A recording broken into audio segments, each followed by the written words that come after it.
Hello everybody, we are doing our 2022 Grey Cup preview prediction video where I go over storylines that I think could be important in this game, and then of course I go over my pick for who will win this, who will win the championship this season. Now before we start, please make sure to subscribe to the channel if you are new to the CFL or if you're new to my channel in general. I hope to make some money off this, and I would love to have you here along the way, subscribed and watching the videos if you enjoy them.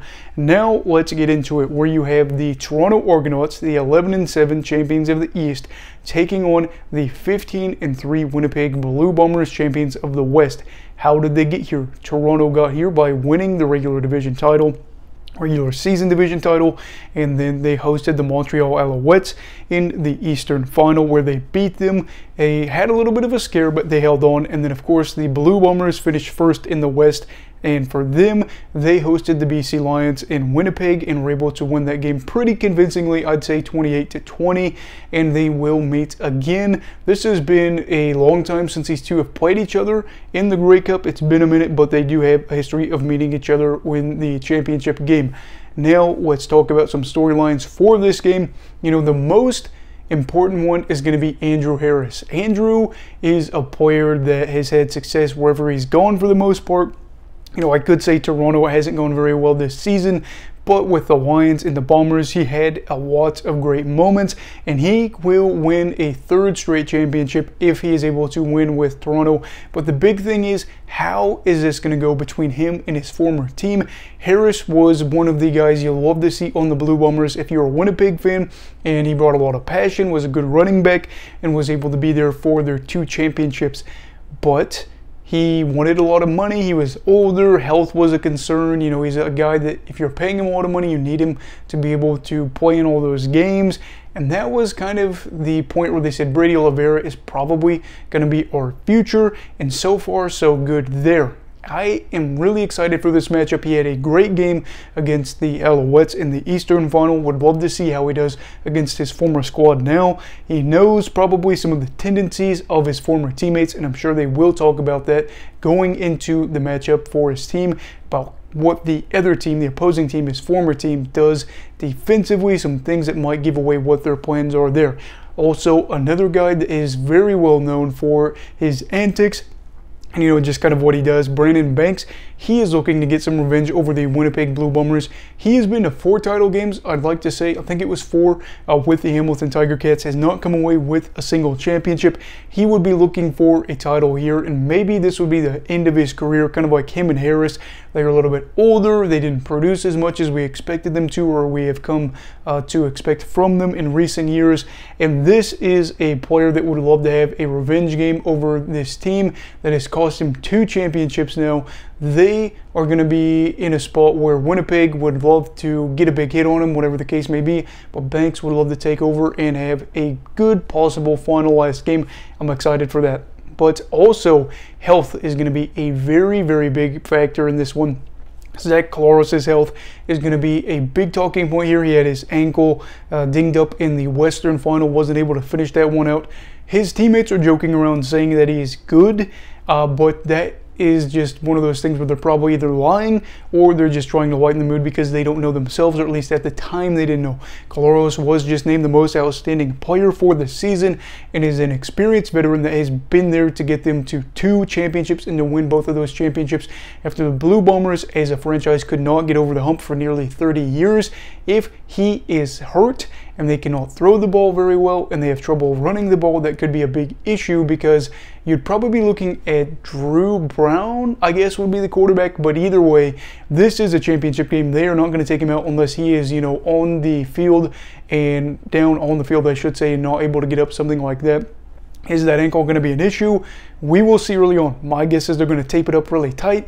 Will that impact how he does with his footwork on his throws? That will be left to be seen. What about his scrambling ability? I know you don't really think of him as a runner, but he is a guy that likes to get out of the pocket a little bit, get a look downfield, and then take his shot while he is outside of his tackles. Not completely common, I guess you could say, for him to run down the field, but again, getting that movement horizontally to where he gets to get a look downfield like that could be the difference maker in this one.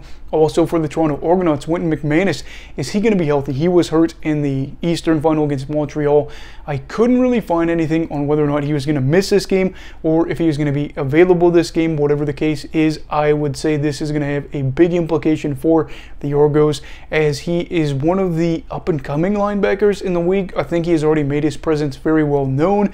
I said that in my Eastern Final preview, and I think for the Argos, there's no way he misses this game unless he is absolutely just in serious pain and cannot function to a degree where he felt like he was helping his team. Wynton is a player that is going to be on the tape. He's going to be a guy that you look at in the highlights, unless they just decided to avoid going around him. But in general, this is a player you will know in the game. You're going to hear his name, and he's going to make big plays. If he is hurt, big blow for that Toronto defense as they try to contain this Winnipeg offense that, while at points it wasn't exactly dominant, other points it looks like the best offense in the league. And we're going to see about that too. Toronto's run defense, how are they going to do? They finished 7th in the league in run defense for yards per carry against, so they really were a team that struggled to limit big plays for the runs, or at least on average they were allowing more yards than most teams in the league. Now Winnipeg wasn't exactly gashing teams most of the point in this season, especially early on. They tried to, get Brady the ball. There were some issues running the ball early in the year. Now it's at that point where Brady looked really good last week in the Western Final. I think for Toronto, if they're not able to stop the run, you're at a spot where you're really hurting, because Winnipeg will split it up on you. They will throw the ball about even with how they run it. They have actually had points where they run the ball more than they have passed the ball, but that's kind of situational. In general, though, if Toronto fails to defend the run, they are in for a world of hurt, because you need to make Winnipeg one-dimensional, and that's still going to be a problem as is. Also for the Argos, in terms of their offense, can they get the deep ball going? Winnipeg has had some issues this year with the deep ball. Winston Rose has had some games where I think he's been good. He's had games, especially early on in the year, where he was getting burnt worse than toast. You forgot was in the toaster. If Toronto was able to get the deep ball, and the deep looks like they had against the Alouettes, they're going to be in a good spot. Now, of course, Winnipeg has got time to prepare, and who they're going up against, and they know the severity of the game and what Toronto brings to the table.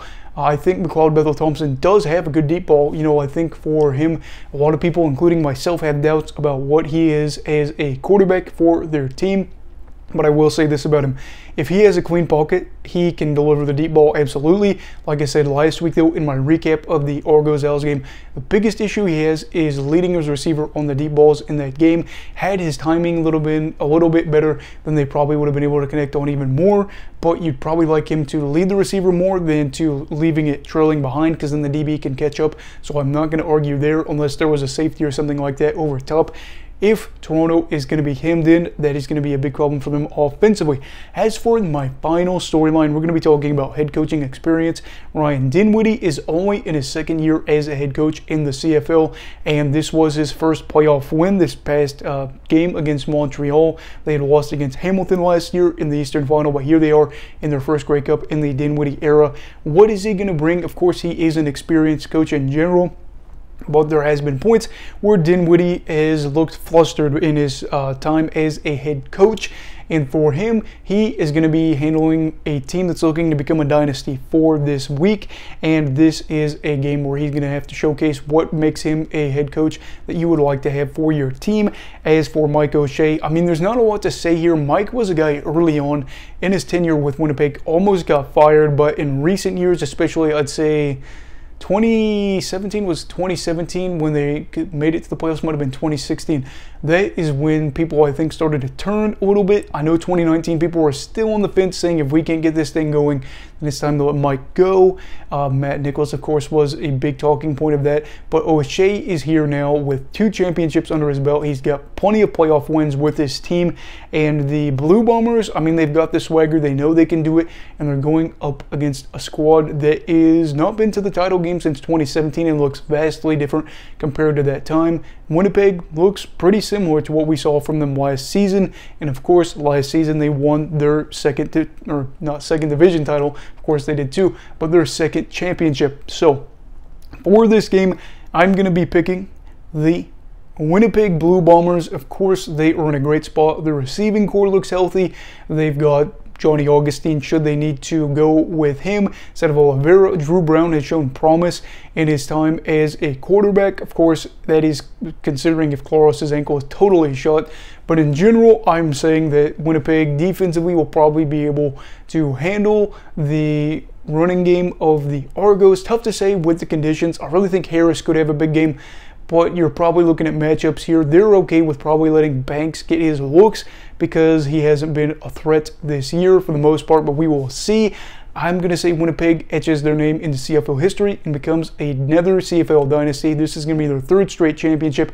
Who do you think will win this game and why, though? Let me know down below. This is the final game of the 2022 CFL season. Of course, I will be posting videos after this during the off season. I might take a little bit of a break. I might post on Monday, but after that, I have a week of vacation. Kind of just going to hang out with the wife, you know, all that good stuff. Anyway, please make sure to like this video if you enjoyed it. Subscribe if you are new. Everybody stay safe. Have a great night.